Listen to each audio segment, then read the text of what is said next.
Alright, तो हमने यहाँ पे स्टॉप किया था कि जो पॉलन ट्यूब है उसकी फॉर्मेशन हो चुकी थी, इसके अलावा वेजिटेटिव सेल उसके अंदर जा चुका था, जनरेटिव सेल 2 मेल गैमेट्स में डिवाइड हो चुका था या 2 मेल सेल्स बना चुका था। तो जब इतना डेवलपमेंट हो चुका होता है पॉलन के अंदर, ये सब तब होता है जब पॉलन स्टिग्मा के प्लेटफॉर्म पे जाके रेस्ट कर चुका होता है, मतलब basically when the process of pollination was done. ठीक है, तो इसीलिए इसको हम पोस्ट पॉलिनेशन डेवलपमेंट भी कहते हैं। तो मेल गैमेटोफाइट में आपने देखा कि इमेच्योर था वो जब तक उसके अंदर प्री पॉलिनेशन डेवलपमेंट हुई थी, और जैसे ही वो पॉलिनेट कर चुका होता है, स्टिग्मा के सरफेस पे जा चुका होता है, तो उसके बाद वहां पर जो भी डेवलपमेंट होती है that is considered post pollination development, और तभी हम उसे मैच्योर मेल गैमेटोफाइट मानते हैं। ठीक है, तो इमेच्योर तब तक था जब तक उसके अंदर 2 न्यूक्लियस 2 सेल्ड स्टेज थी। मैच्योर वो तब हो जाता है जब उसके अंदर 3 सेल्ड स्टेज आ जाती है। क्लियर? तो this is the basic difference behind what is immature male gametophyte and the mature male gametophyte. अब अगर आप इसको स्टार्टिंग से देखो कि कहाँ से हमने ये डेवलपमेंट को पढ़ना स्टार्ट किया था, तो आप देखो कि हमने स्टार्ट किया था पढ़ना from the section of anther. सबसे पहले हमने यहाँ से शुरू किया था, जिसमें आपने एंथर का कंप्लीट सेक्शन स्टडी किया। इस पूरे कंप्लीट सेक्शन को स्टडी करने के बाद आपने देखा कि यहाँ पर माइक्रोस्पोरोसाइट्स होते हैं या माइक्रोस्पोर मदर सेल्स होते हैं, जो मियोसिस 1 एंड मियोसिस 2 कंप्लीट करने के बाद टेट्राड का फॉर्मेशन करते हैं। After the formation of tetrad we learned about development of single microspore that is turned into pollen. तो जब ये पॉलन में टर्न होता है तो देखिए वेजिटेटिव और जनरेटिव न्यूक्लियस का फॉर्मेशन जो अभी अभी आपको समझाया गया। उसके बाद यहाँ इमेच्योर गैमेटोफाइट था। After pollination it is going to turn into mature gametophyte, जहां पे आपको ये 3 सेल्ड स्टेज नजर आएगी। ठीक है, तो जब तक 2 सेल्ड स्टेज थी दैट इज इमेच्योर गैमेटोफाइट। फिर से याद रखो, जैसे ही 3 सेल्ड स्टेज आपके पास होगी तो that is considered mature male gametophyte. That is the basic difference. तो अब यहाँ पे इस डायग्राम को आप अच्छे से केयरफुली एक बार ऑब्जर्व कर लो, स्टार्टिंग से लेके अभी तक जो आपने पूरा प्रोसेस देखा है। यहाँ पे हम मेल गैमेटोफाइट का डेवलपमेंट, माइक्रोगैमेटोजेनेसिस, ये कंप्लीट करने के साथ साथ पूरा का पूरा जो मेल रिप्रोडक्टिव वर्ल्ड का डिस्क्रिप्शन था वो भी कंप्लीट कर रहे हैं। इसके बाद हम स्टार्ट करने वाले हैं description of female reproductive world. तो इस डायग्राम को ध्यान से देख लीजिए, इन केस अगर किसी को भी ये समझने में कोई भी इशू है, कोई भी ट्रबल है, कहीं पर भी डाउट हो रहा है तो आप तुरंत पूछ सकते हो। जल्दी से ऑब्जर्व करिए इसको अच्छे से। In case you are having no doubts then you can just reply me no, ताकि हम आगे बढ़ सकें। मुझे पता चलना चाहिए कि आपको डाउट है या नहीं, फिर हम आगे जा सकेंगे। तो observe this diagram very carefully and reply accordingly.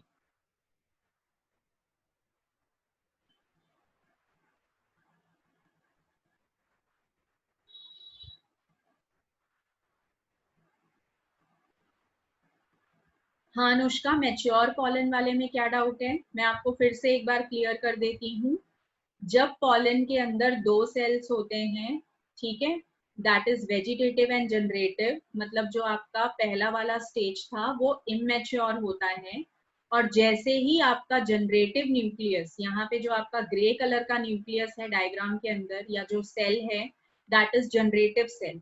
तो जब जनरेटिव सेल 2 हाफ में डिवाइड हो जाता है तो वो दोनों मेल गैमेट बनते हैं, और वेजिटेटिव सेल वैसा का वैसा ही रहता है, उसका न्यूक्लियस वैसा ही रहता है।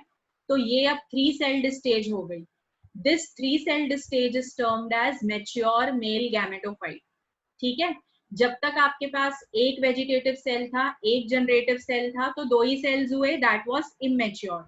जब एक वेजिटेटिव सेल होगा और 2 जनरेटिव सेल बनेंगे मेल गैमेट, तो आपके पास 3 सेल्ड स्टेज हो जाएगी and that is considered as mature male gametophyte. Clear? तो अभी और किसी को इस डायग्राम में कोई इशू है या ट्रबल है कि हम आगे जा सकते हैं?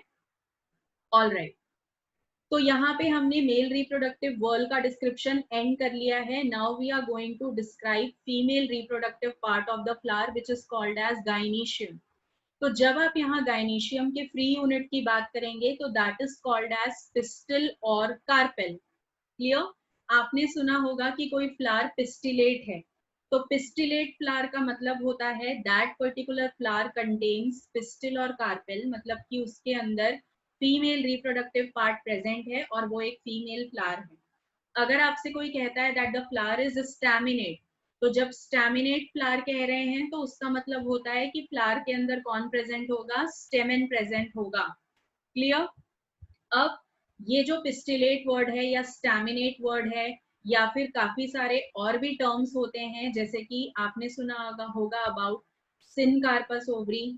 ठीक है, इसके अलावा आपने गैमोसेपेलस, गैमोपेटेलस, ये सारी कंडीशन सुनी होंगी. You might have heard about bicarpellary, monocarpellary. तो ये जो सारे टर्म्स है ना, ये मैं आपके लिए बीच में इसीलिए यूज नहीं कर रही हूँ या ये आपको डिस्क्राइब इसलिए नहीं किए जा रहे हैं क्योंकि ये सब आपने क्लास 11th में मॉर्फोलॉजी के चैप्टर में सीखा है. ठीक है? इन केस अगर ऐसा कोई टर्म से आप एनकाउंटर होते हो और आपको ऐसा लगता है कि मुझे इसका मीनिंग नहीं पता, then you can just go through NCERT of class 11th. वहां पे आपको ये सारे टर्म्स सिखाए गए थे. ठीक है, रिमेम्बर. इसके अलावा वापस आ जाते हैं हमारे टॉपिक पे कि जो गाइनीशियम का फ्री यूनिट है उसको हम कहते हैं पिस्टिल या कार्पेल. अब ये जो पिस्टिल या कार्पेल है इसको हम यहाँ मेगास्पोरोफिल भी कहते हैं. थोड़ा सा थ्रोबैक में चले जाओ. सपोज आपने यहाँ मेगास्पोरोफिल वर्ड पढ़ा तो तुरंत आपके दिमाग में आ जाना चाहिए कि हाँ, ऐसा ही एक वर्ड क्या होता है, माइक्रोस्पोरोफिल भी होता है. तो आप वहां पर थोड़ा सा थ्रोबैक में जाके रिकॉल कर लो कि माइक्रोस्पोरोफिल हम किसको कहा करते थे? हम माइक्रोस्पोरोफिल स्टेमन को कहा करते थे. ठीक है, तो मेगास्पोरोफिल कार्पेल है या पिस्टिल है, माइक्रोस्पोरोफिल वाज स्टेमन. तो इससे आपको चीजें बेटर याद होंगी. अब यहाँ अगर आप मेगास्पोरोफिल मतलब कि कार्पेल का या पिस्टिल का पार्ट देखोगे तो वो 3 हिस्सों में डिवाइडेड होता है, namely the stigma, style and the third and the important one is ovary. ठीक है, तीसरा और सबसे इम्पॉर्टेंट पार्ट यहाँ पर होता है ओवरी. बाकी के 2 हिस्से जो होते हैं इनका काम है असिस्टेंट पार्ट्स की तरह एक्ट करना या फिर इनका काम होता है पॉलन को गाइड करना ताकि वो कहाँ तक पहुंच सके, वो ओवरी तक पहुंच सके. तो that is the major role of stigma and style. Clear? तो अब यहाँ पे अगर स्टिग्मा, स्टाइल एंड ओवरी का डिस्क्रिप्शन हम देखेंगे तो सबसे पहले स्टिग्मा डिफाइन कर लेते हैं. What is a stigma? जब भी आप कार्पेल का या पिस्टिल का फ्री एंड देखते हो, free and which is also responsible for acting as a platform for attachment of the pollen grain, उसको हम स्टिग्मा कहते हैं. ठीक है, मतलब मैंने आपको स्टिग्मा के बारे में क्या क्या बताया. एक तो ये फ्री एंड है कार्पेल का. दूसरा, ये एक प्लेटफॉर्म बनता है for the attachment of upcoming pollen grain. Upcoming pollen grain जो कि उस पर्टिकुलर फीमेल फ्लावर को फर्टिलाइज करने के लिए आएगा.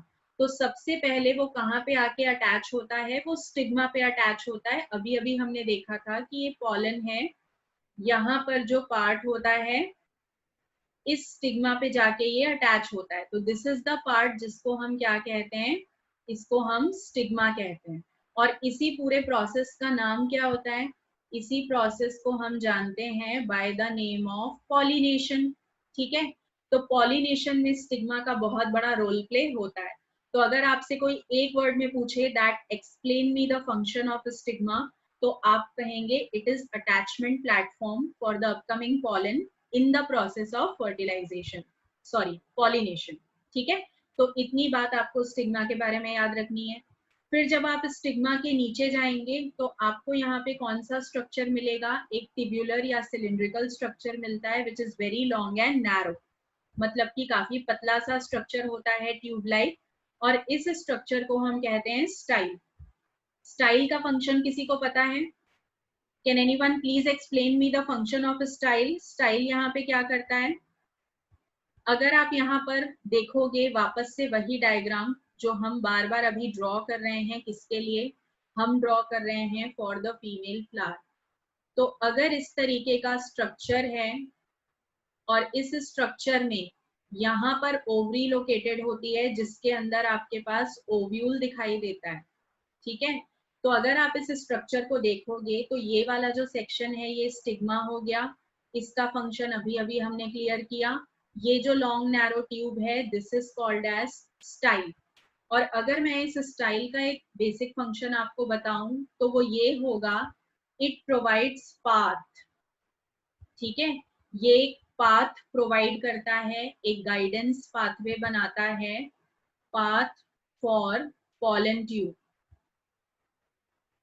पॉलन ट्यूब जो है वो यहाँ अंदर एंटर करती है, आप सबको ये बात पता होगी। तो ये एक पाथ बनाएगा for the pollen tube to enter the ovary. अगर पॉलन ट्यूब को कहाँ पर एंटर करना है, पॉलन ट्यूब को एंटर करना है ओवरी तक, तो वहां पे पॉलन ट्यूब किसकी मदद से जाएगा, पॉलन ट्यूब जाएगा स्टाइल की मदद से, ठीक है। स्टाइल जो है उसके अंदर आप देखते जाएंगे कि वो अंदर पॉलन ट्यूब बढ़ता जा रहा है, बढ़ता जा रहा है, बढ़ता जा रहा है, एंड वो अल्टीमेटली कहाँ तक चाहता है या कहाँ तक पहुंचता है, वो पॉलन तक पहुंचता है। Yes Divya and Nikita, very good. The same function that I described you, ये दिव्या और निकिता ने आंसर किया है कि जो आपका स्टाइल होता है that is actually pathway for entrance of the pollen tube, और वो कहाँ तक उसको पहुंचाता है, वो उसको पहुंचाता है ओवरी तक, ठीक है। ये हो गया अबाउट स्टाइल। इसके अलावा जब आप नीचे देखेंगे तो ये जो आपको यहाँ पर स्वलन पोर्शन नजर आ रहा है किसका, पिस्टिल या कार्पेल का, this swollen portion is called as the major reproductive part, that is ovary. Ovary के अंदर जब आप देखेंगे तो आपको किसका प्रेजेंस नजर आएगा, आपको यहाँ पर ओव्यूल की प्रेजेंस नजर आएगी। और ये जो ओव्यूल होता है ये बहुत इंपॉर्टेंट पार्ट है क्योंकि इसी के अंदर आप एक्स सेल का डेवलपमेंट या प्रेजेंस देखोगे। तो ovule is also known by the name of mega sporangium, ठीक है।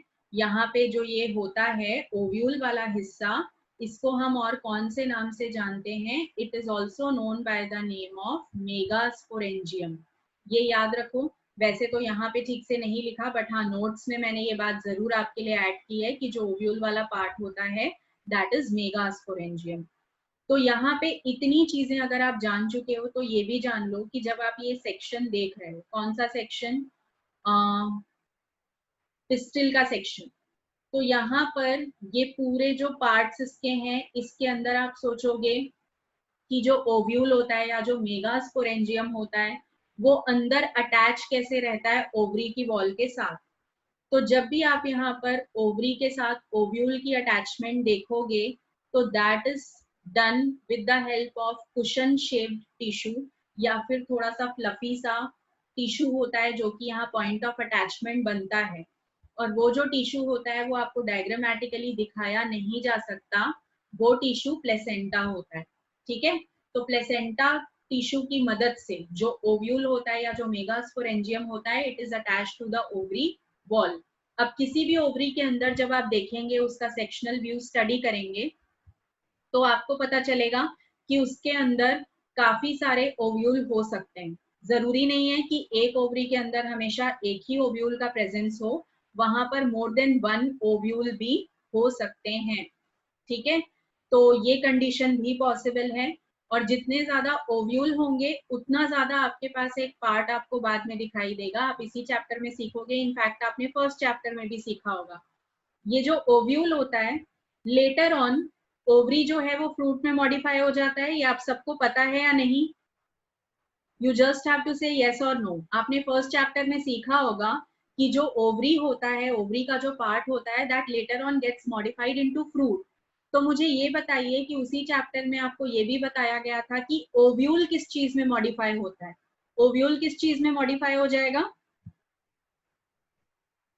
ओव्यूल किस चीज में मॉडिफाई हो जाएगा, अगर ओवरी फ्रूट में चेंज हो रही है तो ओव्यूल किस में चेंज होता है, yes very good Anushka, ovule gets modified into seed. तो आपने ऐसे भी फल देखे हैं जिसके अंदर मल्टीपल सीड्स होते हैं, और आपने ऐसे भी फल देखे हैं जिसके अंदर आपको एक ही सीड दिखाई दे। ठीक है, तो अब आपकी कंडीशन वही है। Very good all of you, सभी को ये चीज याद है कि जो ओव्यूल होता है that gets modified into seed. तो अब आप इमेजिन करिए आपने ऐसे फल देखे हैं जिसके अंदर काफी सारे सीड्स होते हैं, तो वो काफी सारे सीड्स होने का मतलब है वहां काफी सारे ओव्यूल भी होंगे। तो more than one ovule may be present inside the ovary. That is the condition that you have to remember. अब ये एक छोटा सा पिक्टोरियल रिप्रेजेंटेशन है जिसमें आपको पिस्टिल का या कार्पेल का सेक्शन दिखाया जा रहा है। तो as you can see that the top most portion is stigma, नीचे अगर आएंगे तो वो स्टाइल होता है, and then you can see ovary. Clear? अब यहाँ पे ओवरी के अंदर जो आप देख रहे हो पूरा जो सेक्शन बनाया गया है, बेसिकली इस पार्ट की बात की जा रही है। ठीक है, यहाँ पे जो आपको पार्ट दिख रहा है ये वाला, ये पूरा जो पार्ट है दैट पार्ट इज ओव्यूल का सेक्शन। तो ओव्यूल का सेक्शन तो हम पूरा अलग से डेवलपमेंट उसका सीखने वाले हैं, वहां हम टाइप्स ऑफ ओव्यूल भी देखने वाले हैं क्योंकि उसी के अंदर एक्सेल होता है।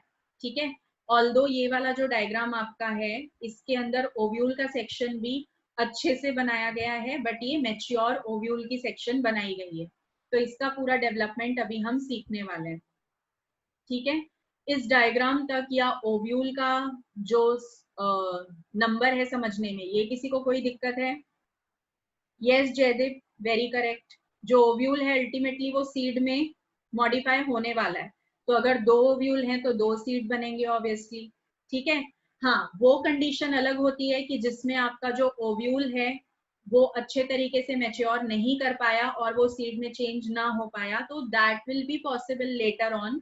बट अगर अभी आप बेसिक कंसेप्ट देखोगे तो कंसेप्ट यही है कि ओव्यूल जो है जितने भी होंगे वो मॉडिफाई होते हैं, किसमें? सीड में मॉडिफाई होते हैं। ठीक है, और किसी को कोई प्रॉब्लम है यहाँ तक? Okay, so we are going to end off with this one today.